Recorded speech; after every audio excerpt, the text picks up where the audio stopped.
Diabetic நியூரோபதினா nerve damage ஆகும். இது வந்து மோஸ்ட்லி வந்து 50% டயபெட்டிக் பீப்பிள்க்கு வரதுக்கு சான்சஸ் இருக்கு. இதோட காசஸ் என்னன்னா, long derma blood sugar level வந்து இன்க்ரீஸ் ஆறதுனால வரதுக்கு சான்சஸ் இருக்கு.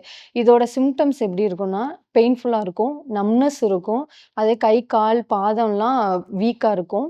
இதுல பிசியோதெரபி ட்ரீட்மெண்ட் மூலியமா இத எப்படி சரி பண்ணலாம் அப்படின்னா, நியூரோ ஸ்டிமுலேஷன் தெரப்பி குடுத்து, ஸ்டென்ட்ஸ், லேசர் இப்படி மொடாலிட்டீஸ்லாம் குடுத்து சரி பண்ணலாம். இது மேனுவலா எப்படி சரி பண்ணலாம்னா, ஸ்ட்ரெங்தனிங் எக்சர்சைஸ், பேலன்ஸ் ட்ரெய்னிங், இது ஃப்ளெக்சிபிலிட்டி பண்ணி அவங்கள நார்மல் லைஃப்க்கு கொண்டு வரலாம். ஒரு வேள வந்து பிளட் சுகர் லெவல் வந்து இன்க்ரீஸ் ஆயிடுச்சு, கிரிட்டிக்கல் ஸ்டேஜ் போயிடுச்சு அப்படின்னா, ஆம்புடேஷன் பண்ணிருவாங்க.